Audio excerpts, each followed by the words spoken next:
Bismillahirrahmanirrahim. Assalamualaikum warahmatullahi wabarakatuh. Innal hamdalillah wassalatu wassalamu ala Rasulillah wa ala alihi wa sahbihi wa man wala amma ba'd.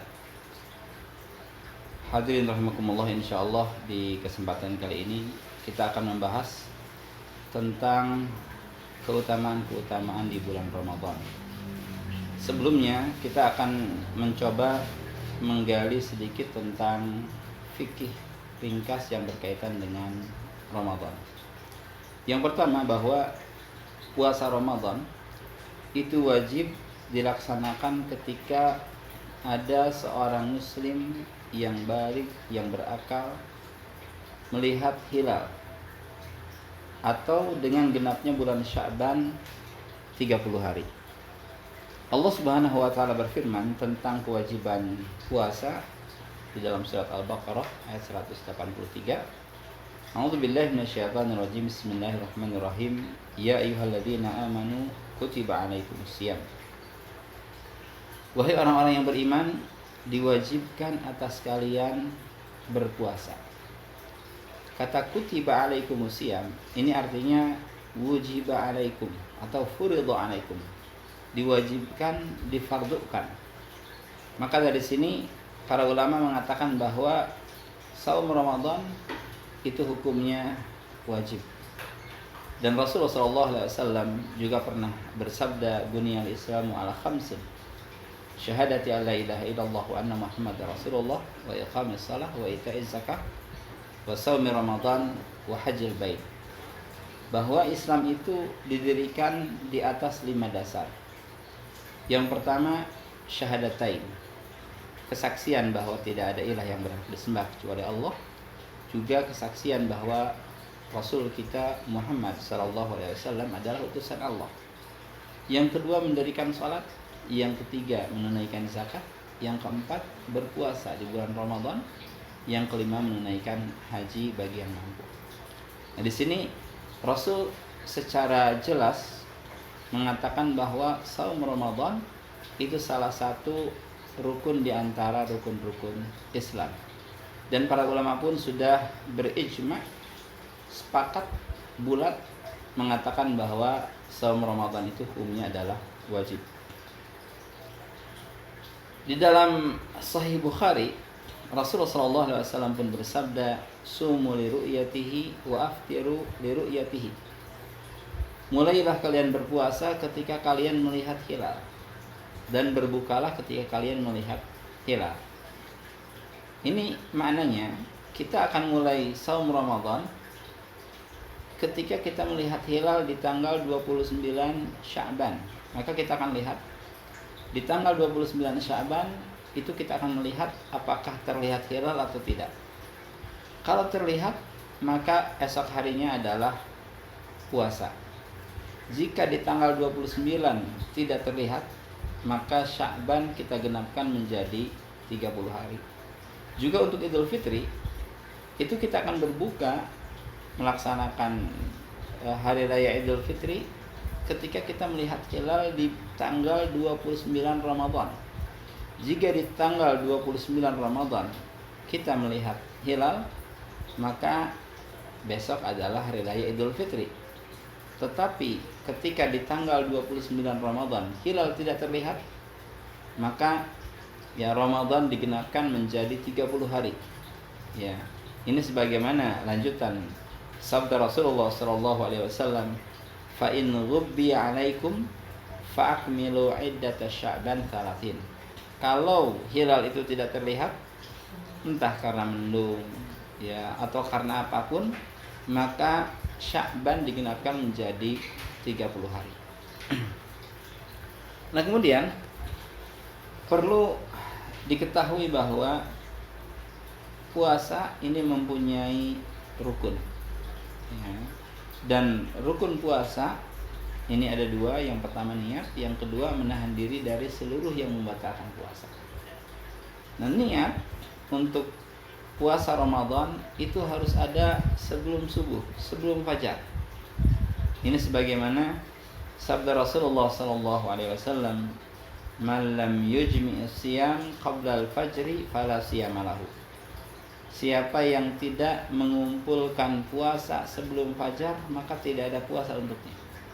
Artinya seseorang harus mulai puasa sebelum fajar dan harus mulai niat sebelum fajar. Ya, keinginan, kesengajaan bahwa kita akan berpuasa. Ini harus ada sebelum fajar dan di setiap malam bulan Ramadan.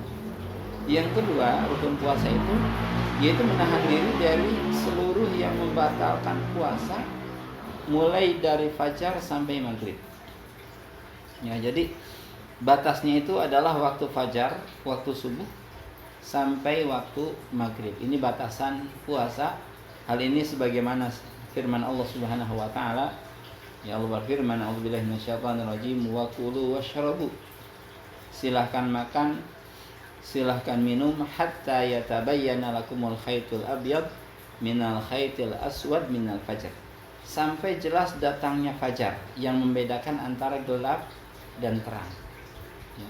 Summa atimus siyam ilal lail. Kemudian sempurnakan puasa itu sampai malam. Artinya di sini yang dimaksud fajar di sini adalah fajar shadiq, bukan fajar kadzib. Ya, maka kaum muslimin mulai start puasa ketika kita melihat fajar shadiq, yaitu cahaya dari timur yang membentang dari utara ke selatan dan cahaya dengan ufuk itu menempel. Itu yang namanya fajar shadiq. Beda dengan fajar kadzib. Ya, kalau fajar kadzib biasanya bentuknya vertikal. Ya, bentuknya vertikal dari bawah ke atas.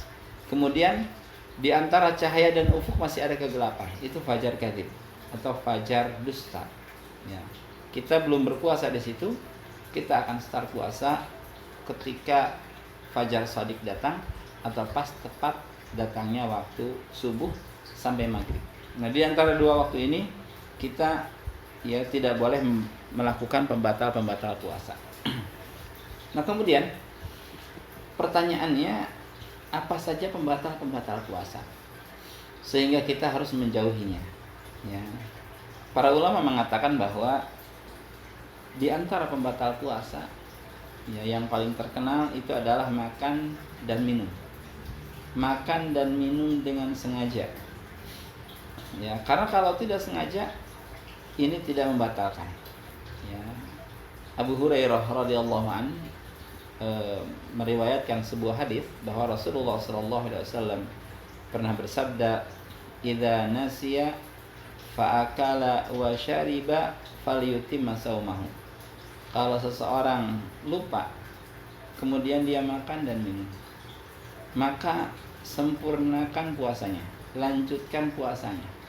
Sebab makan dan minum dalam kondisi lupa itu bukan pembatal puasa. Ya, artinya kalau disengaja baru membatalkan.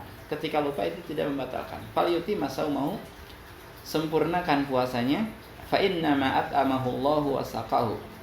Ya, ketika seseorang lupa makan dan minum, pada hakikatnya itu Allah sedang memberinya makan dan Allah sedang memberikannya minum. Ya, ini hadis riwayat Bukhari. Kemudian yang kedua, muntah dengan sengaja. Ya, beda antara muntah sengaja dengan muntah yang tidak sengaja. Yang membatalkan adalah muntah dengan sengaja. Seperti seseorang memasukkan jari-jarinya ke mulutnya sampai dia muntah. Ini membatalkan puasa. Ya. Abu Hurairah radhiyallahu anhu kembali meriwayatkan sebuah hadis, ya, bahwa Rasulullah SAW bersabda, "Man dara'ahul qai." Siapa yang terpaksa muntah, ya, terdorong dirinya untuk muntah, tidak disengaja, falaisa alaihi qada, dia tidak perlu mengqada. Artinya dia harus melanjutkan puasanya dan tidak usah mengqada. Dia tidak membatalkan puasa. Wa man istaqa amdan falyaqdi. Tapi siapapun ya yang muntah dengan sengaja, maka dia harus mengqadanya. Artinya puasanya batal di hari itu dan dia harus mengqadanya. Hadis ini sahih, hadis riwayat Imam At-Tirmidzi. Kemudian perlu diketahui bahwa ketika seseorang batal puasa karena makan atau minum, ya, atau muntah dengan sengaja, maka dia harus mengqadha puasanya. Ada pembatal yang dia harus mengqadha juga harus membayar kafarah, yaitu berhubungan suami istri, ya, di siang hari bulan Ramadan. Nah, ini ada kafarah. Ada kafarah yang disebutkan oleh Rasulullah SAW. Kita lihat riwayatnya. Ya, masih dari Abu Hurairah radhiyallahu an. Ya, beliau mengatakan ja'a rajulun ila Nabi SAW. Ada seorang laki-laki yang datang menemui Rasulullah SAW. Faqala, dan laki-laki ini mengatakan, halaktu ya Rasulullah. Wahai Rasul, celaka aku. Ya, qala wa ma ahlakaka. Rasul mengatakan, apa yang mencelakakanmu? Qala, maka orang ini mengatakan, waqa'tu ala imraati fi Ramadan. Wahai Rasul, aku berhubungan dengan istriku di bulan Ramadan. Berhubungan di bulan Ramadan. Maka Rasul mengatakan, hal tajidu ma tu'tiku raqabah?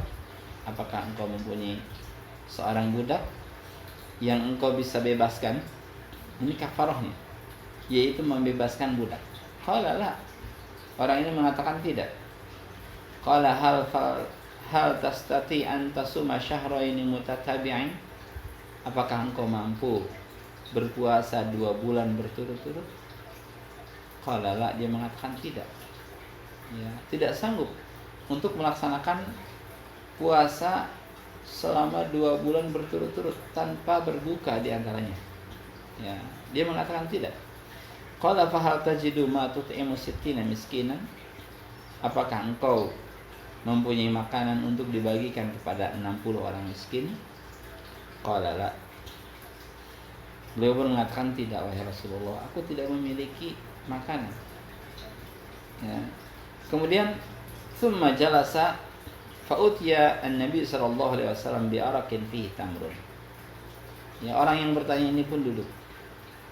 Atau Rasulullah SAW duduk, kemudian ya ada yang membawa 1 dunak kurma pada Rasulullah SAW. Ya. Faqala, lantas Rasul mengatakan, tasaddaq bihadza. Silahkan ambil sedunak kurma ini dan bersedekahlah dengan kurma ini. Beri 60 orang miskin dengan kurma-kurma ini.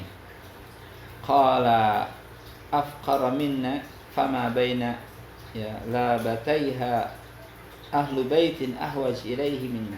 Wahai Rasul, apakah aku akan memberikan sedekah kepada orang yang lebih fakir dari kami? Apakah aku akan memberikan sedekah kepada mereka yang lebih miskin daripadaku? Sungguh di antara 2 kampung ini tidak ada yang lebih miskin kecuali aku. Tidak ada yang lebih fakir kecuali aku.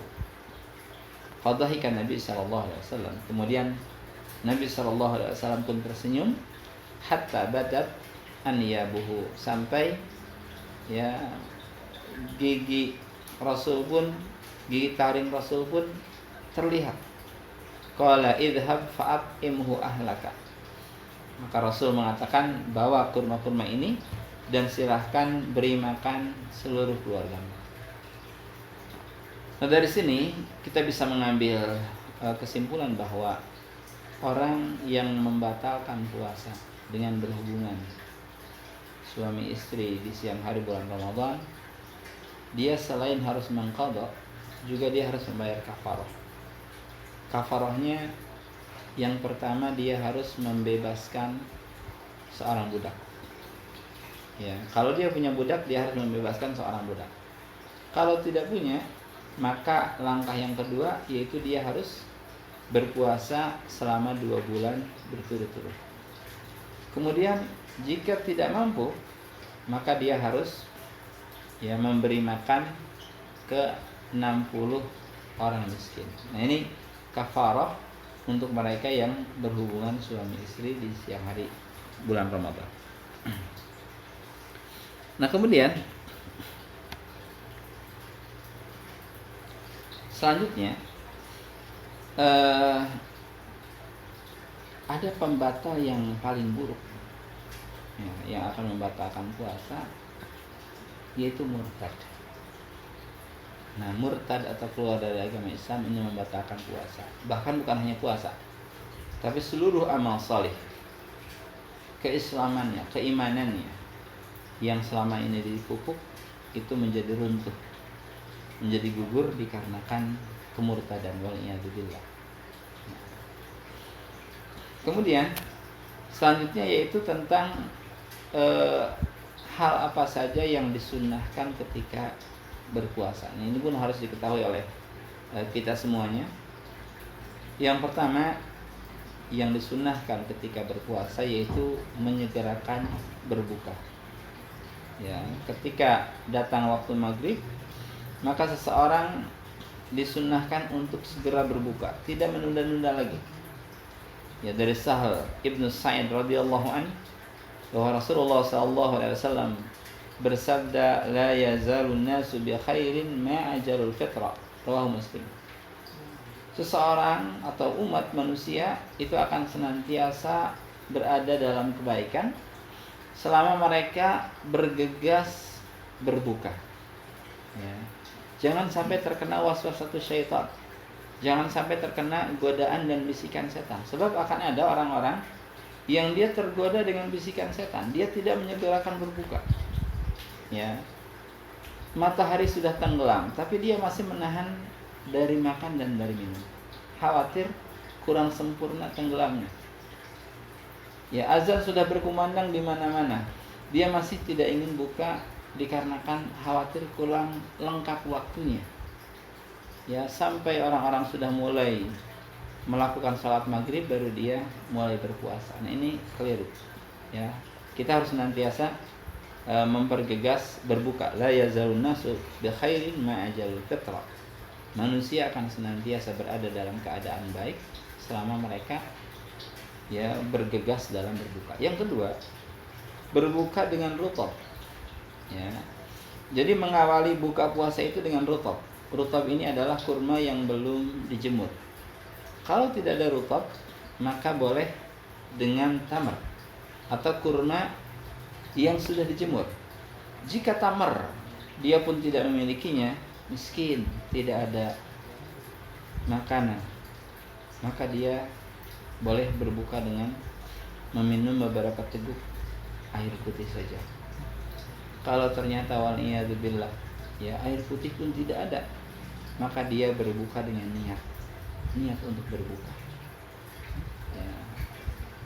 Anas bin Malik, seorang sahabat dan juga pembantu Rasulullah SAW itu pernah mengatakan, karena Rasulullah SAW yuftiru ala rutabat qabla ayyusaliyah, bahwa Rasulullah SAW itu berbuka dengan rutab, dengan kurma yang belum dijemur sebelum salat. Artinya beliau berbuka dulu baru salat. Jangan salat dulu baru berbuka. Ya, berbuka dulu baru salat.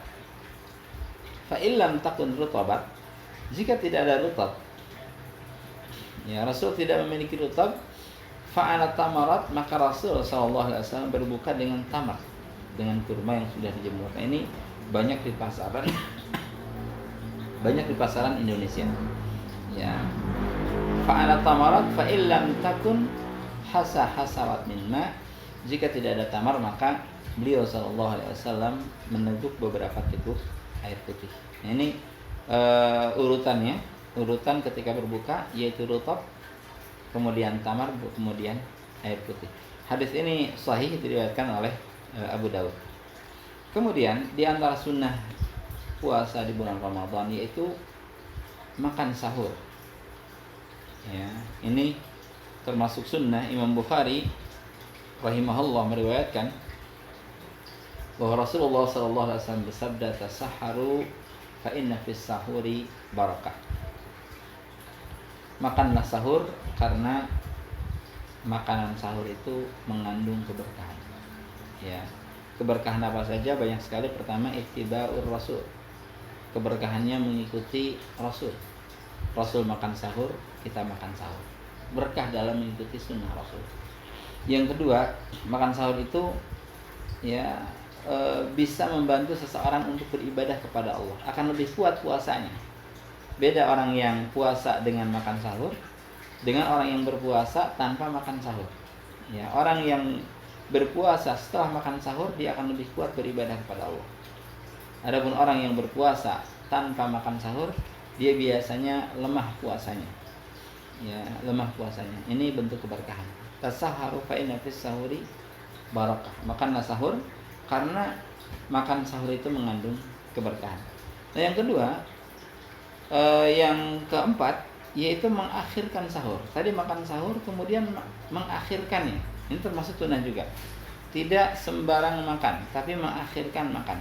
Dari Anas ya radhiyallahu an, dari Zaid bin Thabit radhiyallahu an, beliau mengatakan tasaharna ma'a Nabi sallallahu alaihi wasallam. Kami pernah sahur bersama Nabi sallallahu alaihi wasallam, tsumma qama ila shalah. Kemudian kami melakukan salat. Ya, melakukan salat subuh. Qultu kam kana bainal adzan was sahur, maka aku katakan, kata Anas bin Malik radhiyallahu an, berapa jarak mulai sahur Rasul dengan azan, dengan azan subuh? Qala qadru 50 ayat. Ya, Zaid bin Thabit mengatakan yaitu Rasul mulai makan sahur ya kira-kira ya beliau membaca 50 ayat Al-Qur'an sebelum subuh.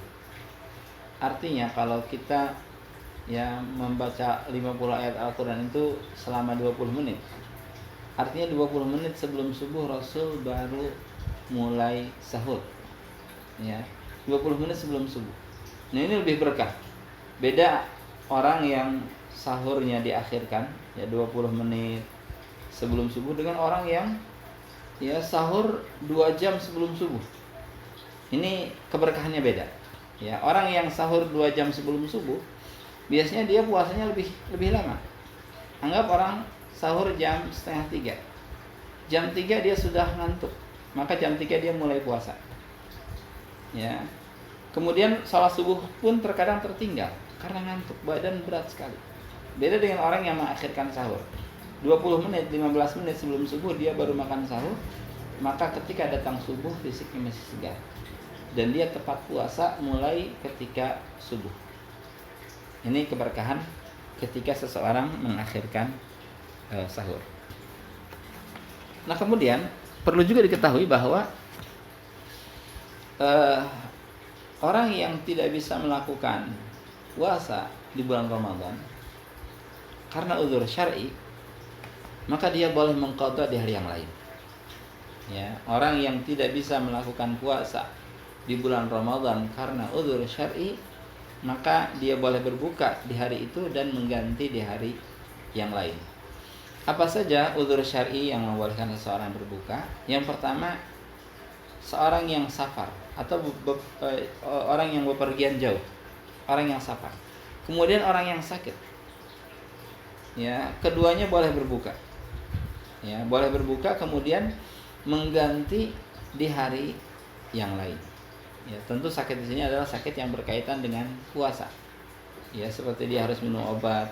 Ya, jika tidak minum obat maka kesembuhannya akan terhambat. Itu sakit. Ya, bukan sembarang sakit. Ya. Allah berfirman dalam surat Al-Baqarah ayat 184, "Faman kana minkum maridan aw 'ala safarin fa 'iddatun min ayyamin ukhra." Ya, siapapun di antara kalian yang sakit atau safar kemudian berbuka pada waktu itu, maka silahkan ganti di hari yang lain.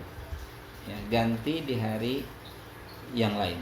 Nah, untuk musafir, mana yang lebih afdal? Apakah dia berbuka ataukah dia tetap puasa? Ini tergantung kondisi musafir. Kalau kondisi musafir itu adalah orang yang hebat fisiknya, dia kuat berpuasa. Ya, dan dia termasuk orang yang lemah berpuasa di luar bulan Ramadan, maka baginya untuk berpuasa walaupun dalam keadaan safar. Silakan melanjutkan puasa. Ya. Tapi kalau jika kondisi musafir ini lemah, ya, dalam perjalanan dia lemah, maka baginya lebih baik berbuka kemudian diganti di hari yang lain. Nah kemudian selanjutnya orang yang berbuka dikarenakan haid atau nifas. Ya, wanita haid, wanita nifas ini tidak boleh berbuka, tidak boleh berpuasa. Dia batal puasanya dikarenakan haid dan nifas. Maka orang yang haid dan nifas itu harus berbuka, ya, tidak boleh berpuasa, tapi dia harus menggantinya, ya, di luar bulan Ramadan. Ya, ini. Nah kemudian selanjutnya ada orang yang tidak kuat puasa dikarenakan usia sudah sangat renta, atau dia orang yang sakit yang tidak pernah sembuh. Nah orang tersebut dia tidak usah puasa dan boleh diganti dengan membayar fidyah. Ya, 1 hari ditinggalkan berarti 1 orang miskin diberikan makanan. Para ulama mengatakan makanannya itu 1 mud. Atau Ibnu Utsaimin rahimahullah mengatakan boleh bagi orang tua tersebut untuk mengundang orang-orang miskin ke rumahnya, kemudian dijamu dengan makan siang atau makan malam. Ya, misalkan dia meninggalkan Ramadan 30 hari, maka datangkan 30 orang miskin dan jamu seluruh mereka, ya, makan siang sekali makan, ya, untuk 30 fakir atau miskin. Nah ini boleh diganti dengan makanan sebagaimana firman Allah dalam surat Al-Baqarah ayat 184, wa 'alal ladzina yutiqunahu fidyatun ta'amu miskin faman tatawwa'a khairan fahuwa khairul lahu. Ya, bagi mereka yang merasa berat untuk berpuasa dikarenakan usia yang sudah tua atau karena sakit yang tidak kunjung sembuh, maka boleh diganti dengan fidyah, dengan cara memberikan makanan. Ya, dan siapapun yang melakukan tatawwu maka itu lebih baik. Artinya apa? Artinya kewajiban dia hanya memberikan 30 makanan kepada 30 fakir miskin. Ya, memberikan makanan kepada 30 fakir miskin. Ternyata yang dia berikan 50 fakir miskin. Itu lebih baik lagi. Ya, dia memberikan lebih banyak. Dia harusnya memberikan 1 mud setiap orang, dia memberikannya 2 mud setiap orang. Nah ini lebih baik. Ini namanya tatawwu atau sedekah tatawwu. Nah kemudian ketika berpuasa ini ada hal-hal yang dimakruhkan, ya, dimakruhkan ketika berpuasa. Yang pertama, makruh puasa itu terlalu dalam ketika berkumur-kumur atau istinsyak. Ya, dia berkumur-kumur tapi terlalu dalam sampai ke ujung kerongkongan. Ya, itu makruh. Atau ketika istinsyak dia memasukkan air wudhu ke dalam hidung, itu pun terlalu dalam. Nah ini makruh. Dari Asim ibnu Laqiq ibnu Sabirah dari bapaknya, qala Rasulullah SAW, ya, Rasul bersabda kepadanya, idza stansyaqta fabaligh illa an takuna shaimah.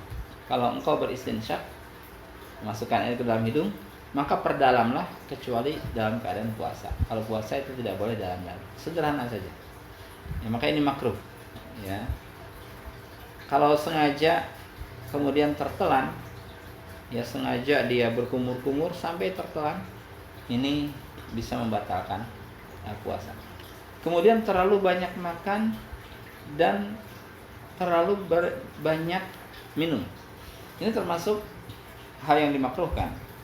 Ya, Rasulullah SAW pernah bersabda bahwa tidak ada satu tempat yang paling buruk diisi penuh oleh seorang manusia selain perutnya. Ya, jadi perut itu adalah sesuatu yang paling buruk ketika diisi penuh dengan makanan dan dengan minuman. Cukuplah manusia itu beberapa suap saja makanan dan beberapa teguk air untuk menjaga gizi dan kehidupannya. Kalau seseorang itu masih ingin makan, maka Rasul membolehkan dengan kadar sepertiga. Sepertiga untuk makanan, sepertiga untuk minuman, dan sepertiga untuk nafasnya. Ibnu Qudamah rahimahullah mengatakan bahwa jika seseorang terlalu banyak makan di waktu berbuka, ya, di waktu berbuka dia terlalu banyak makan, terlalu banyak minum, maka biasanya ibadah di malam itu ya menjadi terancam. Artinya sholat isyanya dia mulai ngantuk, tarawihnya pun dia sangat ngantuk. Ketika pun dia melaksanakan, maka kualitas tarawihnya akan rendah sekali, karena terlalu banyak makan, terlalu banyak minum. Ya, dia akan menjadi lemah, ibadahnya terancam. Ya, maka dia tidak boleh terlalu banyak makan dan minum, sekedarnya saja, sehingga ibadah-ibadah yang lain tidak terancam. Kalau orang tersebut mengisi perutnya dengan banyak di waktu sahur, maka minimal, kata Ibnu Qudamah, itu setengah hari ibadahnya dari mulai sahur sampai zuhur itu terancam. Tidak ada zikir pagi dan petang. Setelah sholat subuh dia akan sangat ngantuk sekali. Tidak ada qiraatul Quran, ya, dikarenakan dia lemah, terlalu kenyang. Maka beliau mengatakan, bagi orang yang berpuasa Ramadan, hendaknya dia tidak terlalu banyak makan dan juga tidak terlalu banyak minum. Dan juga agar tujuan Ramadan itu ada, yaitu dengan cara merasakan bagaimana orang miskin menahan diri dari makan, ya, bagaimana orang miskin itu lapar karena tidak ada makanan. Kaum muslimin rahimakumullah. Selanjutnya kita akan berbicara tentang keutamaan puasa. Ya, puasa ini satu ibadah yang sangat utama. Yang pertama, puasa baik Ramadan ataupun di luar bulan Ramadan ini adalah ibadah yang bisa menjauhkan seseorang dari api jahanam.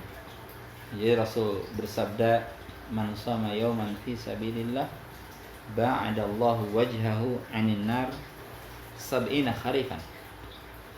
Siapa yang berpuasa satu hari di jalan Allah, maka Allah akan menjauhkan neraka darinya sejarak 70 tahun perjalanan. Ya, 2 hari semakin jauh, 3 hari puasa semakin jauh. Bagaimana kalau kita 1 bulan berpuasa? Ini akan sangat jauh sekali diri kita dari neraka.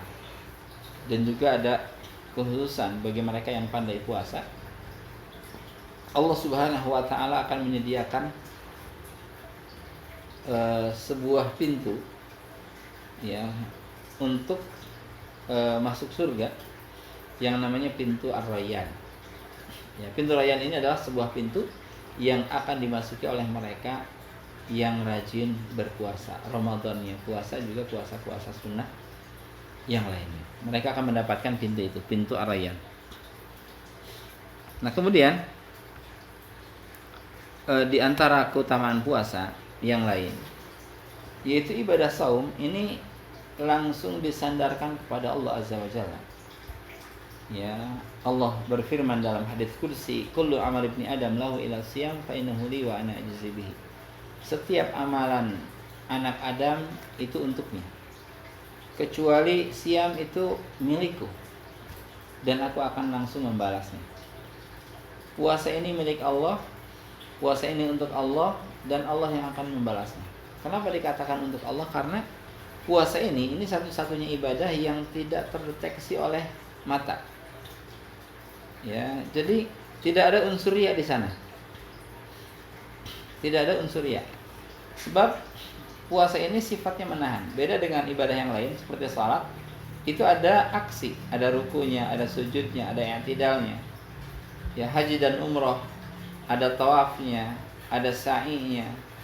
Ya, bisa terlihat oleh mata. Jadi kemungkinan sifat riya itu muncul. Tapi untuk Ramadan, untuk puasa itu tidak ada sama sekali kemungkinan untuk diperlihatkan amalannya itu. Ya, sebab berpuasa ini artinya menahan, bukan aksi. Kemudian karena agungnya puasa maka bau mulut yang dihasilkan karena kosongnya perut itu lebih disukai oleh Allah Azza wa Jalla dibanding dengan minyak kasturi. Ya, Rasul bersabda, "Walladzi nafsu Muhammadin biyadihi la khulufu famis shaim atyab indallah min rihil mis." Demi jiwa Muhammad yang ada di tangan Allah, sungguh bau mulut orang yang berpuasa lebih Allah sukai daripada minyak kasturi. Ya, jadi sangat agung sekali karena bau mulutnya ini karena Allah. Ya, bau mulut biasanya dibenci oleh Allah Azza wa Jalla. Bahkan orang yang setelah makan bawang itu dilarang oleh Rasul untuk salat berjamaah di masjid karena bau mulut tidak disukai oleh malaikat, tidak disukai oleh manusia, tidak disukai oleh Allah. Tapi ketika bau mulut itu karena puasa, karena di jalan Allah, maka hal itu menjadi agung, menjadi besar. Ya. Itu lebih Allah Subhanahu wa taala sukai. Kemudian ya Allah Subhanahu wa taala pun berfirman, "Innama yuwaffas sabiruna ajrahum bighairi hisab." Jadi orang-orang yang sabar itu akan diberikan pahalanya tanpa hisab, tanpa hitung-hitungan oleh Allah Azza wa Jalla. Dan puasa di antara bentuk kesabaran. Ya, jadi pahalanya sangat agung dan sangat besar sekali. Nah, kemudian yang terakhir ya, yaitu tentang keutamaan Ramadan. Ya. Tadi keutamaan puasa, sekarang khusus keutamaan Ramadan. Yang pertama bahwa Rasul mengatakan ya, idza kana awwalu lailatin min syahri Ramadan sufilatish syayatin wa marratul jin. Di malam pertama bulan Ramadan, jin-jin yang buruk, setan-setan dan jin-jin yang jahat itu dibelenggu oleh Allah. Diikat. Ya, semuanya diikat. Sehingga ya kaum muslimin bisa lebih semangat dalam melaksanakan ibadah. Wa ghulqat abwabun nar falam yuftah minha bab wa futihat abwabul jannah falam yughlaq minha bab. Ya. Kemudian dibukakan ditutup seluruh pintu-pintu neraka sehingga tidak ada yang terbuka satupun. Dan dibuka seluruh pintu-pintu surga sehingga tidak ada yang tertutup satupun. Ya, bahkan setiap malamnya ada orang yang dinyatakan oleh Allah Azza wa Jalla terbebas dari api neraka. Itkum minan nar. Ya, terbebas dari api neraka. Mudah-mudahan di Ramadan ini Allah Subhanahu wa taala membebaskan kita dari api neraka. Membebaskan kaum muslimin dari api neraka. Ya, memberikan hidayah dan memberikan taufik kepada kita untuk bisa melaksanakan ibadah puasa dengan sebaik-baiknya. Ya, mohon maaf atas segala kekurangan. Subhanakallahumma rabbana bihamdika asyhadu an la ilaha illa anta astaghfiruka wa atubu ilaik. Assalamualaikum warahmatullahi wabarakatuh.